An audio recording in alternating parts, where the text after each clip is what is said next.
2024 সালের আগস্ট মাসে ডক্টর মোহাম্মদ ইউনূসের সরকার ক্ষমতা গ্রহণ করেছে। সশ্রদ্ধ চিত্তে শপথ গ্রহণ করতেছি যে আমি আইন অনুযায়ী অন্তর্বর্তীকালীন সরকারের প্রধান উপদেষ্টা পদের কর্তব্য বিশ্বস্ততার সহিত পালন করিব। এখন পর্যন্ত প্রায় 12 মাস হতে চলল, কিন্তু বাংলাদেশের বর্তমান অবস্থা কি? leading the government and how to make it happen. So since then, I'm trying to prioritize things as we come along. First one, of course, the law and order situation. মার্কিন বাজারে বাংলাদেশি পণ্য রপ্তানিতে মোট 50% বেশি শুল্কের চাপ। The United States Embassy in Dhaka had warned about their own citizens staying away from crowds and issued an advisory, but the protests turned violent in places like Sylhet, in places like Bogra, and in places. আজকে আমরা data দিয়ে আলোচনা করব doctor Mohammad ইউনূসের সরকার অর্থনীতিতে, শাসন ব্যবস্থায়, বিশেষ করে ল অ্যান্ড অর্ডার বা আইন শৃঙ্খলা নিয়ন্ত্রণে এবং পররাষ্ট্র নীতিতে কি পরিমাণ ভূমিকা রেখেছে, কোথায় তার গাফিলতি ছিল এবং কেন কিছু ক্ষেত্রে তিনি ব্যর্থ হয়েছে অন্য কোনো অসহযোগিতার জন্য। চলুন দেরি না করে শুরু করি ভিডিওটা। সঙ্গে থাকবেন, আলোচনা করব যে বিষয়গুলো নিয়ে। যদি পুরোটা দেখেন তাহলে আপনি নিজেই ধারণা পাবেন বাংলাদেশের বর্তমান অবস্থা কি হতে চলছে, কেন হচ্ছে। ভিডিওটা যদি ভালো লেগে থাকে অবশ্যই লাইক করবেন, সাবস্ক্রাইব করবেন আমাদের চ্যানেলটা, যাতে আমরা গ্রো করতে পারি। চলুন শুরু করি। প্রথমে শুরু করব অর্থনীতি দিয়ে। কি অবস্থা বাংলাদেশের অর্থনীতির? প্রথমে আলোচনা করি এফডিআই নিয়ে, ফরেন ডাইরেক্ট ইনভেস্টমেন্ট।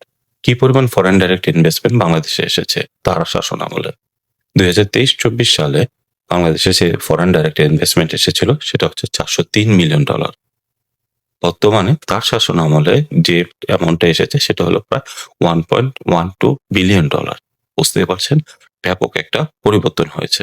তবে এই ক্ষেত্রে একটা ক্যাচ আছে। ক্যাচটা হলো ডক্টর মোহাম্মদ ইউনূসের সরকার কিন্তু পুরো টাকাটা তার আমলেই কমিটমেন্ট হয়েছে এরকম না।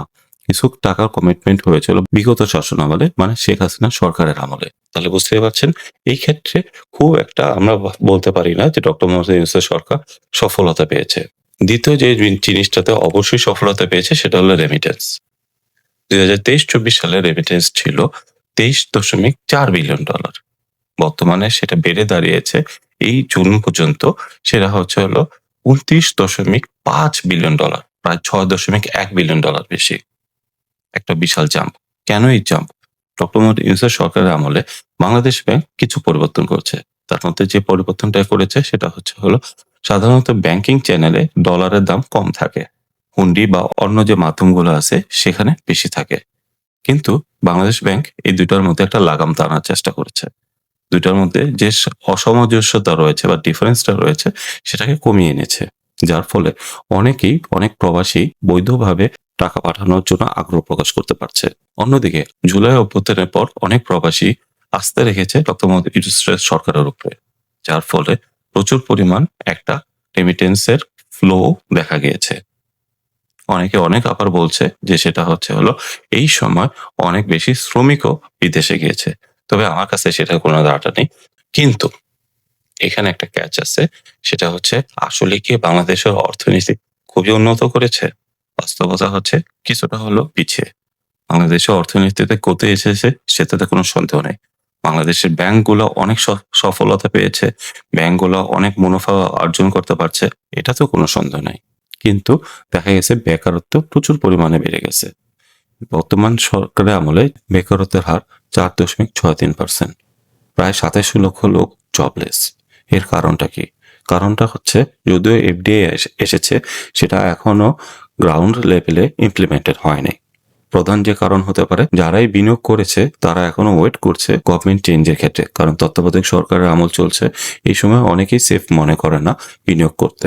আরেকটা যে কারণ যে সেটা অনেক শিল্প কারখানা বর্তমানে বন্ধ হয়ে রয়েছে। এর মেন কারণটা এরা আইদার প্রভাবশালী কোনো নেতার শিল্প কারখানা অথবা কোনো প্রভাবশালী ব্যক্তি যার সাথে বিগত সরকারের কোনো সম্পর্ক রয়েছে। এইসব কারণে অনেক শ্রমিক এখন জবলেস। বুঝতেই পারছেন যে অর্থনীতিতে কিছুটা সচলতা পাওয়ার পরেও বাংলাদেশের সামগ্রিক যে অর্থনীতি সেটাতে কিছুটা ব্যাকফুটে আছে ডক্টর মোহাম্মদ ইউনূসের সরকার। চলুন এখন বোঝার চেষ্টা করি আইন শৃঙ্খলার কি অবস্থা।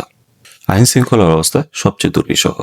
আগস্ট মাস থেকে যা এই মার্চ মাস পর্যন্ত হত্যা হয়েছে প্রায় 1700টি, ডাকাতির ঘটনাও ঠিক সমপরিমাণ।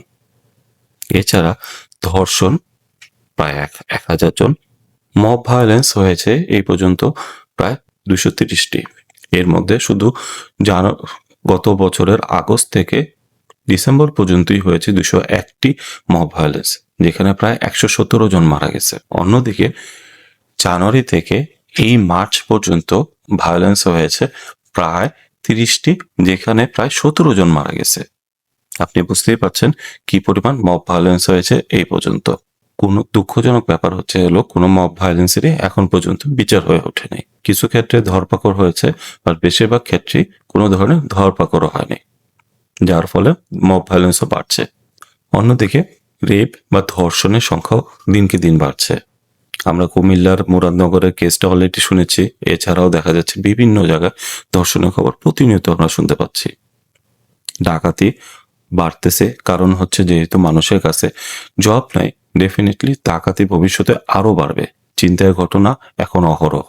চাঁদাবাজি নাই বা বললাম, কি পরিমাণ চাঁদাবাজি হচ্ছে, আপনি যদি কোনো একটা পত্রিকার ওয়েবসাইটে যে চাঁদাবাজি লিখে সার্চ দেন, প্রতিদিনই দেখবেন কোনো না কোনো চাঁদাবাজির নিউজ আপনি পাবেন।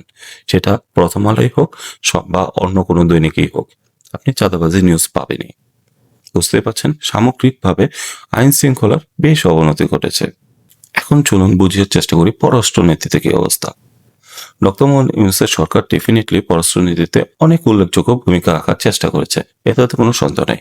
কিন্তু কিছু ক্ষেত্রে ব্যর্থও হয়েছে। যেসব ক্ষেত্রে সফল হয়েছে সেগুলো আগে বলি। অবশ্যই পাকিস্তানের সাথে সুসম্পর্ক তৈরি করতে পেরেছে, পাকিস্তানের সাথে বাণিজ্য সম্পর্ক গড়ে উঠেছে, যেটা বিগত অনেক সরকারই করে উঠতে পারেনি। চীনের সাথে সুসম্পর্ক হয়েছে, চীন বাংলাদেশে বিনিয়োগ করার জন্য আগ্রহ প্রকাশ করেছে। বিভিন্ন সম্মেলনে তারা অলরেডি বিভিন্ন MOU সাইন করেছে বাংলাদেশ সরকারের সাথে। কিন্তু যে কিন্তুটা আছে সেটা হলো আমেরিকার সাথে সম্পর্ক কিন্তু কিছুটা হলো অবনতি ঘটেছে। বলা হচ্ছিল যখন ট্যারিফ ইমপ্লিমেন্ট করা হয়েছিল, তখন অনেকে আশা করেছিল ডক্টর মোহাম্মদ ইউনূসের সরকার ট্যারিফটা হয়তো বা কমাতে পারবে। কিন্তু আনফর্চুনেটলি দেখা গেছে যে ট্যারিফ ঘোষণা করা হয়েছে সেখানে কিন্তু ডক্টর মোহাম্মদ ইউনূসের সরকার কিছুটা ক্ষেত্রে ব্যর্থ হয়েছে, কোনোভাবেই সফলতা পায়নি। এর মেন যে কারণ আছে, যেটা বিভিন্ন পত্র পত্রিকা থেকে জানা যায়, সেটা হচ্ছে বাংলাদেশের চীনের সাথে সম্পর্ক। চীনের সাথে অতিরিক্ত বাণিজ্য সম্পর্কই এর পিছনের মূল কারণ। সেই জন্য দেখা যাচ্ছে যে আমেরিকা যে বাড়তি শুল্ক বাংলাদেশের উপরে ধার্য করতে যাচ্ছে, যেটা গার্মেন্টস শিল্পের উপরে ব্যাপক পরিমাণ একটা নেগেটিভ ইম্প্যাক্ট ফেলতে যাবে। বুঝতেই পারছেন, সামগ্রিকভাবে পররাষ্ট্র নীতিতেও ডক্টর মোহাম্মদ ইউনূসের সরকার কিছুটা ব্যর্থ। এছাড়া ভারতের সাথে সম্পর্ক অলরেডি খারাপ অবস্থায় আছে, কিন্তু দেখা যাচ্ছে এত কিছুর পরেও ডক্টর মোহাম্মদ ইউনূসের সরকার, যেখানে প্রায় সময় ভারতের বিরুদ্ধে অনেক কথা বলে আসতো, এখন কিছুটা হলেও সুর নরম করেছে। অন্যদিকে তাদের সাথে সুসম্পর্ক তৈরি করার জন্য ম্যাঙ্গো ডিপ্লোমেসি শুরু করেছে। ত্রিপুরা রাজ্য, কলকাতা মুখ্যমন্ত্রী এবং প্রধানমন্ত্রীকে আম পাঠিয়ে সুসম্পর্ক উন্নয়নের জন্য জোর দিয়েছে।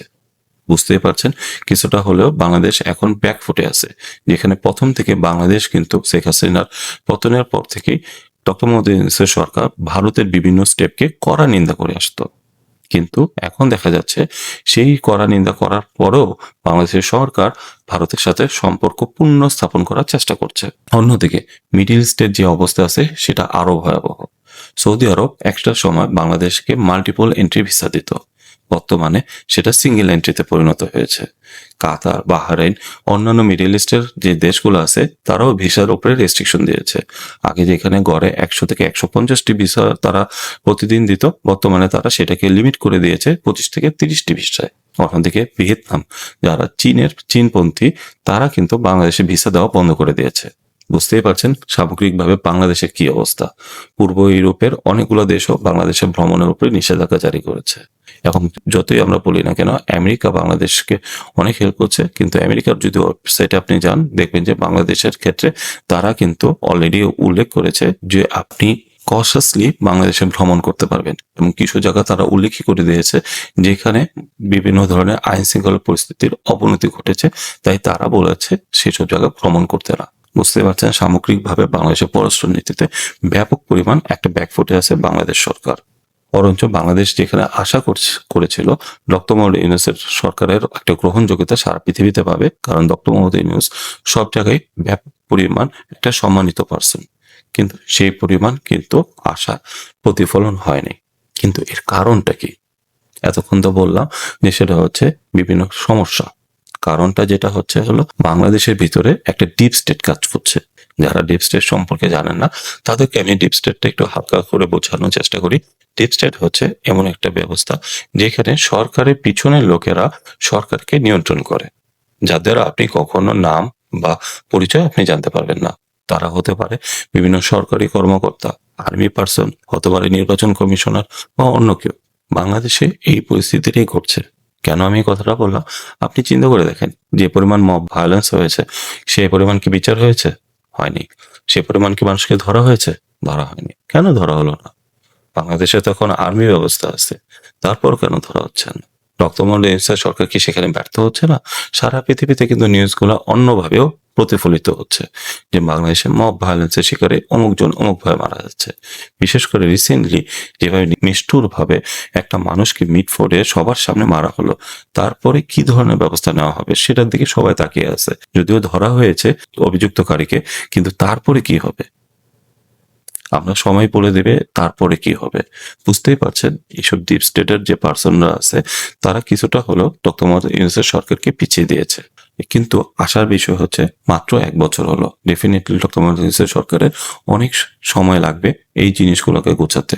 বাংলাদেশের রাজনৈতিক পরিস্থিতিও খুব একটা ভালো না। ডিপ স্টেটের পাশাপাশি ডক্টর মোহাম্মদ ইউনূসের সরকারের নিজস্ব কিছু ব্যর্থতা আছে, যেমন পররাষ্ট্রনীতি। আর আগেই বলেছি অতিরিক্ত চীনপন্থী হওয়ার জন্য বাড়তি শুল্ক ধার্য করতে যাচ্ছে বাংলাদেশের উপরে আমেরিকার সরকার, যেটাতে গার্মেন্টস শিল্পের উপরে ব্যাপক একটা ইম্প্যাক্ট পড়বে। বলাই যায় যে সেটা হচ্ছে এখন খুবই আর্লি। 12 মাস একটা দেশ চালানোর জন্য খুবই একটা অল্প সময়। আমরা ধৈর্য ধরে ওয়েট করি, দেখা যাক ভবিষ্যতে কি করতে পারে ডক্টর মোহাম্মদ ইউনূসের সরকার। আশাই করা যাচ্ছে, যেহেতু তিনি বাংলাদেশের মুখ উজ্জ্বল করেছিল নোবেল পুরস্কার জয় করে সারা পৃথিবীর কাছে, অবশ্যই এরকমই কিছু একটা অবদান রাখবে বাংলাদেশের উপরে। আজকে এই পর্যন্তই। আমার ভিডিওটা যদি ভালো লেগে থাকে অবশ্যই লাইক করবেন, কমেন্টস করে জানান কোথায় আমি ভুল করেছি। সাবস্ক্রাইব করে আমাদের পাশে থাকবেন। ধন্যবাদ।